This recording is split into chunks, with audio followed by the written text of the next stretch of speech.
G'day guys, and today we're taking a look at the influences in the business environment. It's the third subtopic of nature of business. And in particular, as I always say, you need to tick off the syllabus dot point, make sure you yourself get and understand what each of these syllabus points are. If you don't get it, come and see me in person, or you can always ask me on Slack.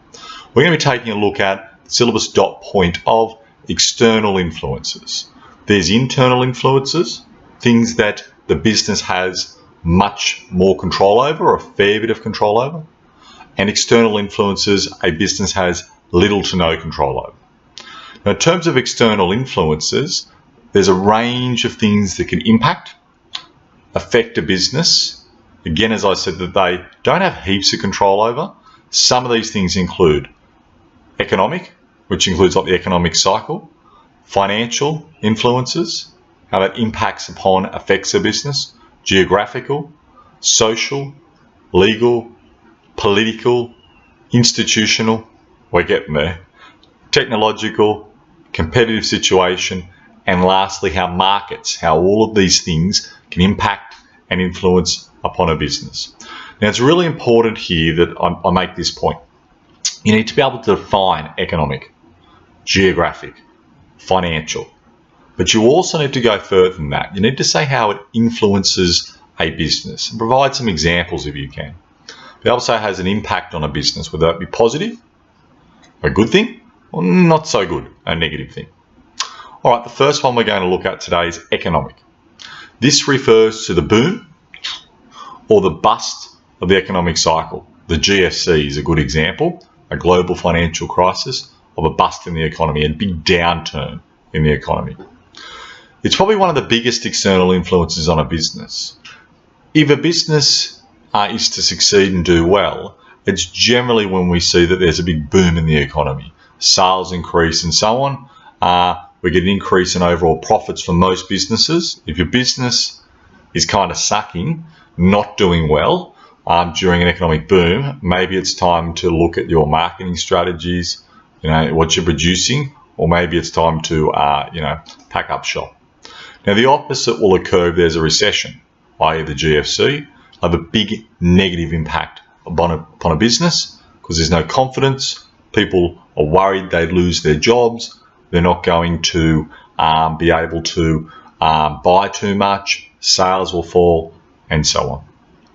Now, the second impact, influence on a business, the external influence, is financial. Kids often miss or mix financial and economic up. Financial is also a major external influence on the business. It refers to a business's ability to be able to expand the business by gaining access to finance, loans, and funds. If you can't obtain finance easily and at a decent, competitive, low-ish interest rate, then this can be really bad for a business. Very few businesses are debt-free, and they have some level of gearing, some level of debt compared to the equity that's in the business. And if you have high interest rates, then you're going to be spending a lot of your potential profits paying off that interest, what we call servicing the debt.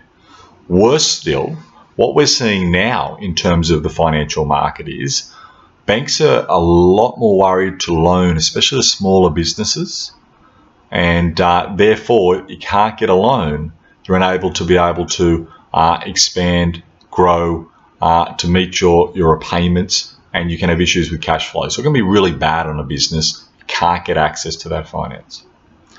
All right, the next influence is geographic or geographical. This is where a business is located. E.g., is it located in Australia or Europe, America, Asia, etc.? This can heavily influence which countries you trade with and what products you sell. Now, think about Aussie business for a second.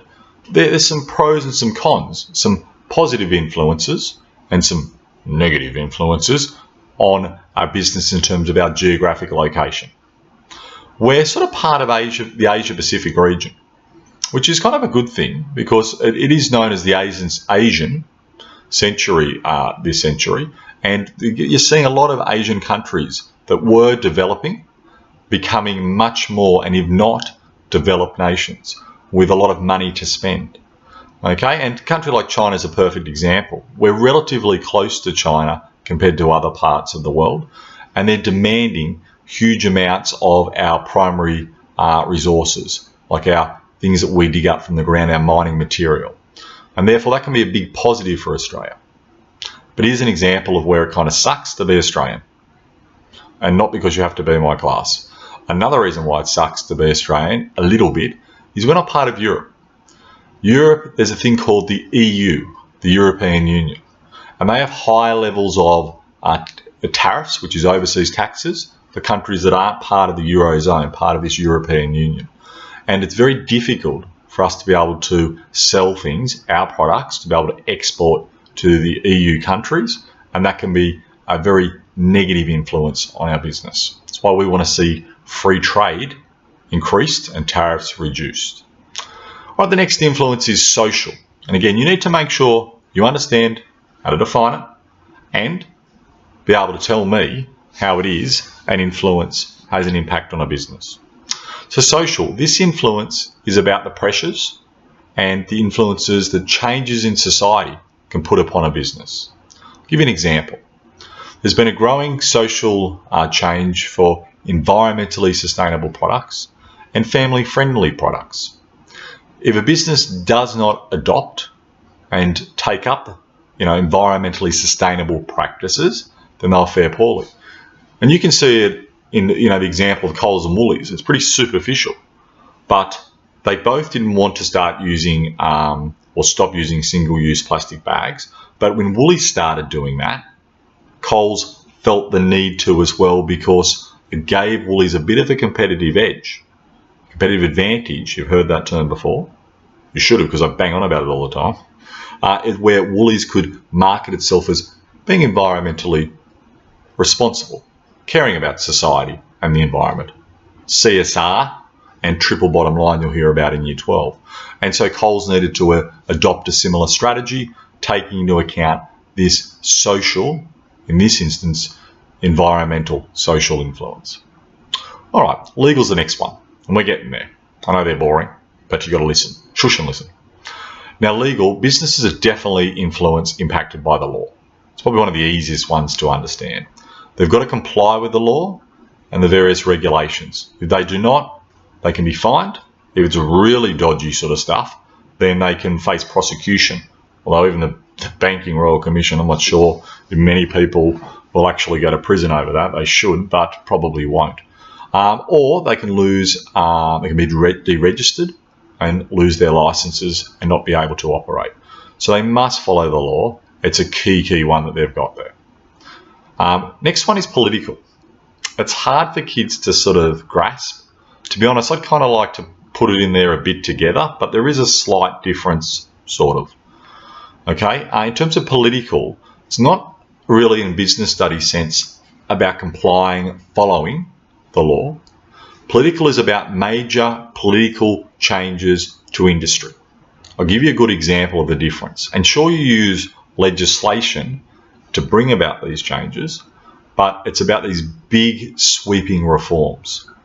So a good example is the reduction in tariffs for most manufacturing in Australia and that increasing of free trade. We used to sell Ford and Holden cars in Australia. We used to manufacture lots of things in Australia. We don't manufacture pretty much anything anymore in Australia unless it's a unique, specialised item. Why? We don't have enough of a comparative advantage compared to other countries. We pay people, frankly, too much, and that's a good thing. I'm a strong, unionist and labour man. It's a good thing, okay? But it means that we can't afford to even go against America when selling a manufactured item. When in America they earn $5 at Macca's, an hour. In Australia, it's 4 times that, and that's a good thing. You've got to have a decent minimum wage. But because of this fact, we can't compete anymore. So these taxes they got rid of, these tariffs, and now countries overseas, they can sell their cars far more cheaply than we ever could to cars made in Australia, and we can't compete. It's had a devastating impact on Australian manufacturing and in our car industry. All right, next one is institutional. Now, I don't know if you've heard of an institution before. It's a major organisation and a major structure inside our society. Schools are an institution, hospitals, governments, trade unions, okay, employer associations. They're big, huge, solid institutions, organisations. Now, some examples of these institutions, and we'll talk about how they influence business in a sec, include trade unions, good work comrade, join a union, employer associations, not so good, even regulatory bodies such as ASIC and the ACCC are institutions and have an influence on business. Now, I'll give you the example of a trade union.